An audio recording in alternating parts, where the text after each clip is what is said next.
आंध्र प्रदेश के तिरुपति शहर में तिरुमला की 7 पहाड़ियों के बीच स्थित भगवान वेंकटेश्वर बालाजी या विष्णु का मंदिर संसार का सबसे समृद्ध मंदिर है। वर्षों पहले तिरुपति के जंगलों से गुजरते हुए किसान ने चींटियों की विशाल बावी से आवाज़ आते सुना कि मेरी भूखी चींटियों को भोजन प्रदान करो। भयभीत किसान ने दूध से भरा बर्तन बावी पर पलट दिया और सारा दूध गिराकर भाग खड़ा हुआ। जब उसने राजा को सारी बात बताई तो राजा ने प्रतिदिन वहां जाकर बावी पर दूध चढ़ाने का व्रत ले लिया और प्रतिदिन प्रातः दूध चढ़ाने लगे। शीघ्र ही बावी में मिट्टी से ढकी भगवान विष्णु की भव्य मूर्ति नजर आई। राजा ने उस चतुर्भुज मूर्ति की भव्यता के अनुरूप मंदिर का निर्माण कराया और इस तरह तिरुपति बालाजी का मंदिर अस्तित्व में आया। यह राजा थोडामन थे जो थोडामंडलम के शासक थे। अपने पूर्व जन्म में राजा थोडामन रंगदास नामक विष्णु भक्त थे और एक छोटे से मंदिर में उनकी पूजा किया करते थे। मंदिर में इमली के पेड़ के नीचे भगवान बालाजी की एक पत्थर की मूर्ति थी। एक दिन रंगदास पूजा करना भूलकर मंदिर के सामने बैठा रह गया। अचानक मूर्ति फट गई और भगवान मूर्ति से निकल आए।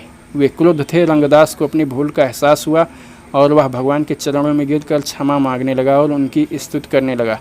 भगवान विष्णु प्रसन्न हो उठे और उन्होंने रंगदास को अगले जन्म में महान राजा के रूप में पैदा होकर एक भव्य मंदिर निर्मित करने का आशीर्वाद दिया। इस तरह थोडामन के रूप में अपने इस जन्म में रंगदास ने बड़ी 4 दीवारी और विमान के साथ भगवान तिरुपति बालाजी का संसार का सबसे सुंदर और भव्य मंदिर का निर्माण कराया। एक बार ब्रह्मा जी अपने लोक में सोच में डूबे थे। तभी देवर्षि नारद उनके पास आए और उनकी गहन सोच का कारण पूछा। ब्रह्मा जी ने कहा कि भगवान विष्णु अपने कृष्ण अवतार का कार्य पूर्ण कर बैकुंठ वापस जा चुके हैं और अब बहुत समय तक धरती पर नहीं लौटेंगे। इससे वहां पर अराजकता और अधर्म ना फैल जाए। तब नारद ने कहा कि फिर उन्हें वापस धरती पर लाने के लिए कुछ करना चाहिए और वे पृथ्वी पर उतरे। वहां उन्होंने महर्षि कश्यप के नेतृत्व में ऋषियों द्वारा एक यज्ञ किया जाते देखा। वे वहां गए और ऋषियों से बोले कि इस यज्ञ की पूर्ण आहुति त्रिदेवों में से किसे प्रदान करेंगे। इस पर ऋषियों में ब्रह्मा विष्णु और शिव पर बहस छिड़ गई। तब नारद ने उनसे महर्षि भृगु की सहायता लेने को कहा। महर्षि भृगु सर्वज्ञ और क्रोधी थे। उनके पैर के तलवे में सब कुछ देखने और जानने वाली आँख थी। ऋषियों के अनुरोध पर भृगु इस बात का पता लगाने को राजी हो गए कि त्रिदेवों में श्रेष्ठ कौन है। सबसे पहले वे ब्रह्म लोक पहुँचे जहाँ ब्रह्मा गहन सोच में डूबे थे और उन्होंने भृगु की तरफ देखा तक नहीं। इससे क्रुद्ध होकर भृगु ने कहा कि हे ब्रह्मा, आप अहंकारी हैं और पूजा के अधिकारी नहीं हैं। और उन्होंने ब्रह्मा को श्राप दिया कि अब से धरती पर उनकी किसी भी रूप में पूजा नहीं की जाएगी। उन्होंने कहा कि धरती पर अगर कोई भक्त आपको पुकारेगा तो आप कैसे सुनेंगे, जबकि मैं यहाँ पर आपके सामने मौजूद हूँ और आप मेरी तरफ देख तक नहीं रहे हैं। इसके बाद भृगु कैलाश पर्वत पहुँचे जहाँ शिव के गणों ने उनका रास्ता रोका, लेकिन भृगु गणों को धकिया कर शिव के सामने जा पहुँचे। भृगु के इस तरह जबरन प्रवेश करने पर शिव क्रुद्ध हो गए और इसका कारण पूछा तो क्रोध से फुफकारते हुए भृगु बोले कि मैं यह देखने आया था कि आप महान यज्ञ की पूर्ण आहुति पाने योग्य हैं या नहीं, पर मैं देख रहा हूँ कि आपके पास तो धरती पर आपको पुकारने वालों के लिए समय ही नहीं है। और उन्होंने शिव को श्राप दिया कि आज से धरती पर आप सिर्फ लिंग के रूप में ही पूजे जाएंगे। इसके बाद क्रोधित भृगु बैकुंठ में भगवान विष्णु के पास पहुँचे और पहले से मिले व्यवहारों से आहत उन्होंने भगवान विष्णु को सोते हुए देखकर उनके सीने पर लात मारा। प्रहार से विष्णु चौंक कर उठ बैठे और तत्काल भृगु के उस व्यवहार का कारण जान लिया। उन्होंने तत्काल भृगु के चरण पखारने शुरू कर दिए और कहने लगे कि ईश्वर, आपके चरणों में चोट तो नहीं लगी। ऐसा करते हुए विष्णु ने भृगु के पैरों के तलवों में स्थित सर्वज्ञ आँख को हमेशा के लिए बंद कर दिया, जो उनके अहंकार का कारण थी। अहंकार के नष्ट होते ही भृगु को अपनी गलती का एहसास हुआ और उन्होंने भगवान विष्णु से अपने किए की क्षमा मांगी। फिर उन्होंने उनकी स्तुति करते हुए कहा कि आप ही त्रिदेवों में श्रेष्ठ और पूजा पाने के अधिकारी हैं, और उन्होंने ऋषियों के यज्ञ की पूर्ण आहुति विष्णु को समर्पित किया। भृगु विष्णु को ऋषियों द्वारा दिया गया अर्घ्य समर्पित कर चले गए, लेकिन लक्ष्मी जी क्रुद्ध हो उठी और विष्णु से बोले कि आपने भृगु को उनकी बदतमीजी के लिए दंडित क्यों नहीं किया। उन्होंने आपके सीने पर लात मारकर मेरा अपमान किया है, क्योंकि वहीं मेरा निवास है। अब मैं यहाँ नहीं रह सकती। और वे गायब हो गईं। वहाँ से गायब होकर लक्ष्मी जी धरती पर पहुँची और कारवीपुर नामक गांव में रहने लगी, जो आधुनिक महाराष्ट्र के कोल्हापुर में है। लक्ष्मी के जाने से विष्णु उदास हो गए और उनकी खोज में धरती पर आकर शेषाचलम की पहाड़ियों पर भोजन पानी का त्याग कर समाधिस्थ हो गए। उनके शरीर पर चींटियों ने बावी का निर्माण कर लिया। यह देखकर ब्रह्मा और शिव ने विष्णु की सहायता करने का निश्चय किया। उन्होंने गाय और बछड़े का रूप बनाया और नारद से उन्हें लेकर लक्ष्मी के पास जाने को कहा। नारद उन दोनों को लेकर लक्ष्मी के पास गए और उनसे उन दोनों को चोल राजा के पास ले जाने को कहा। लक्ष्मी ने वैसा ही किया और उन्हें ले जाकर चोल राजा को प्रदान किया। राजा ने दोनों को अपनी रानी को सौंपकर उनकी अच्छी देखभाल करने को कहा। रानी ने एक चरवाहे को गाय बछड़े को रोज जंगल ले जाकर चलाने और उनकी देखभाल करने के लिए नियुक्त कर दिया। लेकिन उन्होंने देखा कि गाय बिल्कुल ही दूध नहीं देती है, तो उन्होंने चरवाहे को बुलाकर डांटा। चरवाहे ने अनभिज्ञता प्रकट किया और रानी से सच्चाई का पता लगाने के लिए एक मौका देने को कहा। रानी मान गई और चरवाहे ने उस दिन चुपचाप गाय का पीछा किया। उसने देखा कि गाय एक चींटियों की बांबी पर पहुंची और वहाँ पर उसके थन से सारा दूध बह गया। यह देखकर चरवाहे के क्रोध का पारावार न रहा और उसने गाय पर कुल्हाड़ी से प्रहार किया। लेकिन गाय को बचाने के लिए विष्णु कुल्हाड़ी के सामने प्रकट हुए और कुल्हाड़ी उनके माथे पर लगी। यह देखकर चरवाहा भय से बेहोश हो गया। रंभाते हुए गाय बछड़े सहित महल पहुंची और राजा को लेकर बेहोश चरवाहे के पास गई। भगवान विष्णु ने राजा से कहा कि तुम्हारे अज्ञान के चलते यह चरवाहा बेहोश है और मुझे चोट लगी। मैं तुम्हें शाप देता हूँ कि तुम्हें संतान प्राप्ति नहीं होगी। राजा भगवान के चरणों पर गिरकर गिड़गिड़ाने लगा, तो उन्होंने उसे क्षमा करते हुए कहा कि तुम अक्षय राज के रूप में अगले जन्म में एक पुत्री के पिता बनोगे, जिससे मैं विवाह करूंगा। भगवान विष्णु के माथे पर कुल्हाड़ी का घाव एक धब्बे के रूप में बना रहा, जो उनकी दिव्य सुंदरता को दाग लगा रहा था। तब एक दिन गंधर्व राजकुमारी नीला देवी ने उन्हें देखा और उनसे बोली, प्रभु इतना सुंदर चेहरा दाग धब्बे रहित होना चाहिए, और अपने सुंदर बालों को काटकर उनसे भगवान के घाव को ढक दिया, जिससे घाव और उसका धब्बा दूर हो गया। इससे प्रसन्न होकर विष्णु ने वरदान दिया कि जो भी वहां उनकी पूजा करने आएगा वह नीला देवी को अपने बाल अर्पित करेगा, जिससे भगवान वेंकटेश्वर उस पर विशेष कृपा करेंगे। आज भी श्रद्धालु जब भगवान तिरुपति के दर्शन को जाते हैं तो अपने बाल छिलवा कर नीला देवी को समर्पित करते हैं।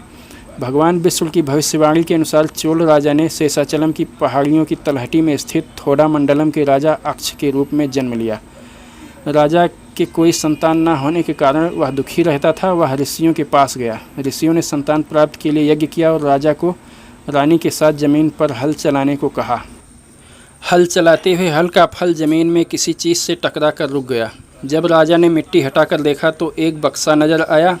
उसे निकालकर खोलकर देखा तो उसमें एक बालिका नजर आई। राजा ने उसका नाम पद्मावती रखा। तभी अग्निदेव प्रकट हुए और उन्होंने कहा कि यह बालिका वेदवती का अवतार है और विष्णु से ही इसका विवाह होगा। अग्निदेव ने वेदवती की कथा सुनाई।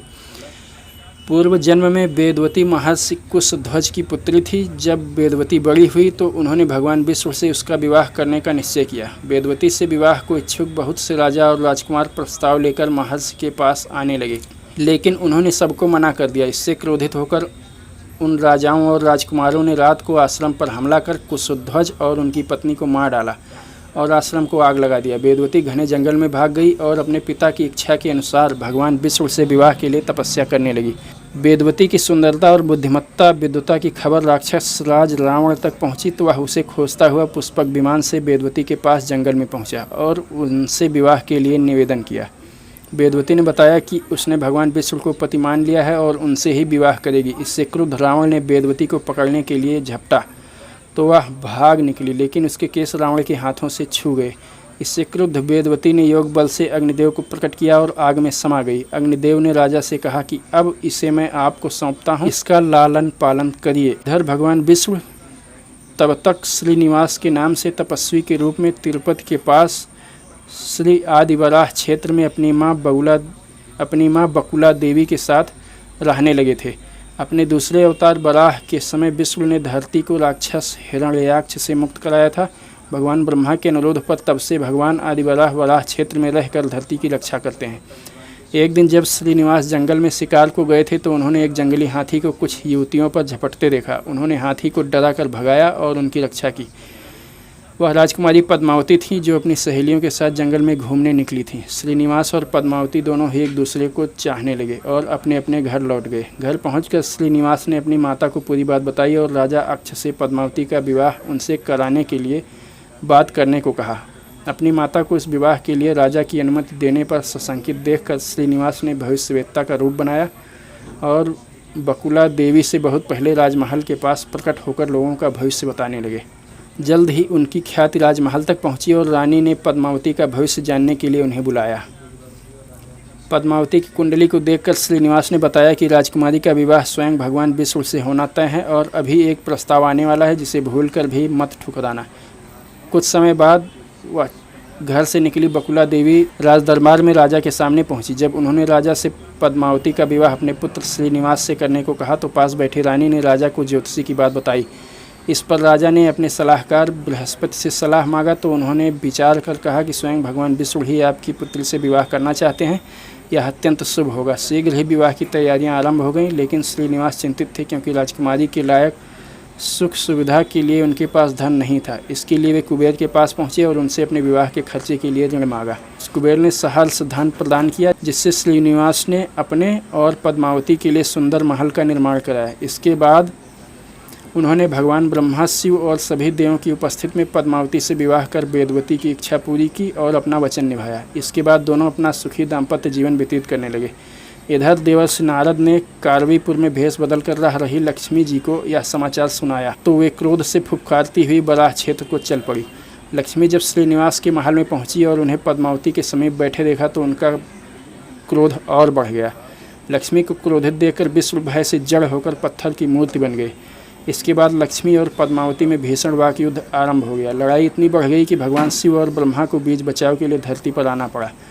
लक्ष्मी ने उनसे कहा कि मैं समय के प्रारंभ से ही विष्णु के हृदय में निवास करती हूँ और पद्मावती उन्हें मुझसे दूर ले जाना चाहती है। तब ब्रह्मा ने लक्ष्मी को पद्मावती की पूरी कहानी बताकर समझाया कि विष्णु सिर्फ अपना वचन पूरा कर रहे थे और पद्मावती से उनका विवाह होना तय था।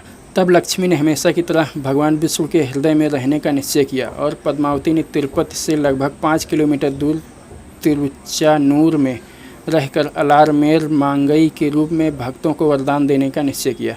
तब से भगवान विष्णु की पूजा तिरुपति में भगवान वेंकटेश्वर अर्थात पापों का विनाश करने वाले के रूप में की जाती है। पद्मावती मंदिर में गए बिना तिरुपति भगवान की पूजा या दर्शन अपूर्ण रहता है और वह सफल नहीं होती।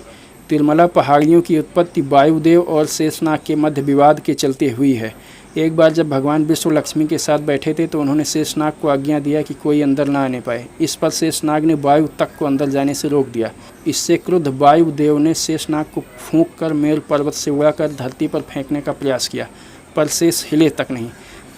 इससे क्रुद्ध वायु ने लगातार फूंक मार कर शेषनाग को गिराने के प्रयास में स्वर्ग में तूफान ला दिया। तब ब्रह्मा जी ने शेष से कृपा करने को कहा, जिसे स्वीकार कर वे वायुदेव की फूंक से उड़कर धरती पर जा गिरे। तब ब्रह्मा जी ने शेष को वरदान दिया कि वे सदैव अपने प्रभु के साथ रहेंगे और उनके साथ ही पूजे जाएंगे। इसके बाद शेषनाग पहाड़ी के रूप में बदल गए और शेषाचलम पहाड़ियों के रूप में आज विश्व प्रसिद्ध हैं, जो भगवान तिरुपति बालाजी का घर है।